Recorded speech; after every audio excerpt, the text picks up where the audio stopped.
What I realized today on a deeper level is that there is a gap between the effort you put in and the results you see. And if you're an entrepreneur working for yourself, that gap is actually much longer.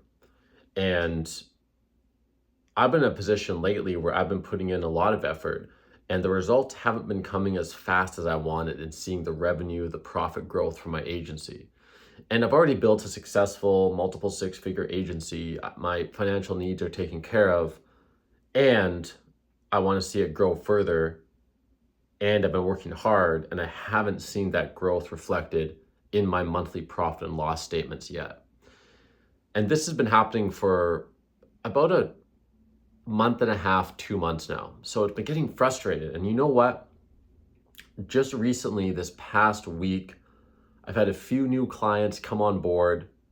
I signed on an awesome new coaching client last night as well. And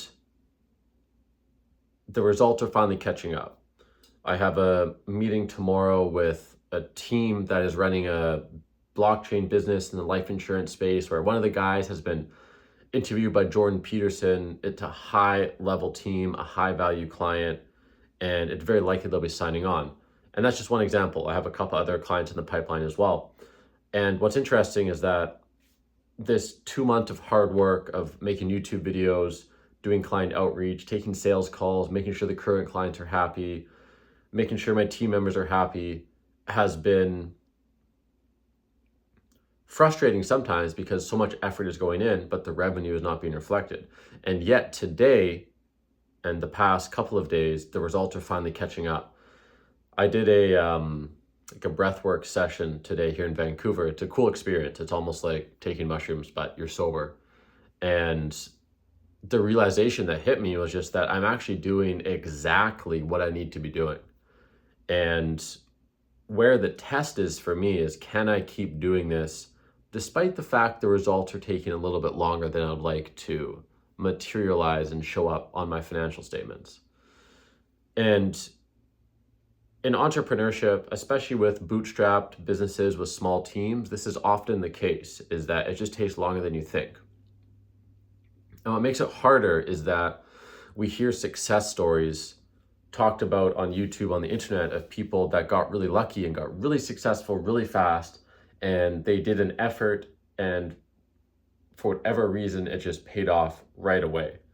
And the hard part with hearing those success stories all the time is that while they can be inspiring, they can actually also be demotivating, because you might compare yourself to that story and think you're doing something wrong when you're not, when you're actually doing everything you possibly can right, but you're just comparing yourself to the wrong person.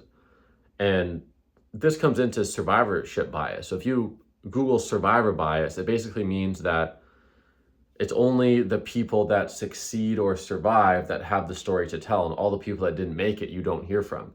So one way survivorship bias shows up is that you hear the stories of the successful people who put in effort and saw results quite quickly. But you don't hear the stories as much or as loud from the people that it didn't happen that quickly for. So you're going to only compare yourself to the stories you hear of the successful people, and you're going to wrongly think that you're going the wrong path when you might actually not be.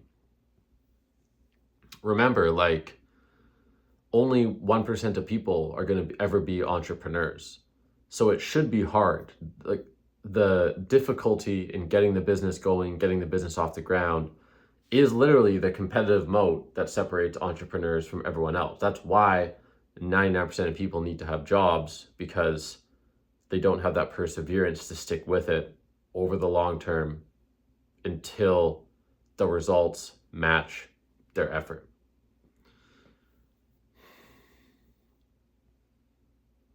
So if you're watching this video and you're trying to start a business or you're trying to scale your business, and I've said this many times before, if you guys watch my other content, is be patient after you start your business. Give it time.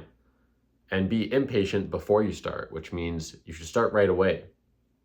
Don't wait to start. And then once you do start, give yourself a couple years before you expect it to be extremely successful, and before you expect to travel the world and have financial abundance and not have to worry about money anymore. It's going to take some time. And it's good that it does take some time, because if it happened like that, everyone would do it, and then the opportunity wouldn't really be there, because it just, everyone would have the same opportunity and the world would look completely different.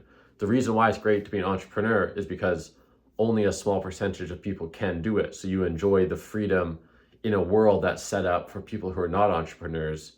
And then when you are a successful entrepreneur, you can like play with the matrix in a way and architect your life within this world so that you can live this incredible life. But if everyone was an entrepreneur and being an entrepreneur was easy, then the world would be completely set up differently, and being a successful entrepreneur would be way less of a cool thing and it would give you way less freedom. The reason why us entrepreneurs enjoy so much freedom is because really only 1% of us have what it takes to reach success. That's it for this rant. Drop a comment below. If you're interested in how to get the first client for your business, watch this next video right here.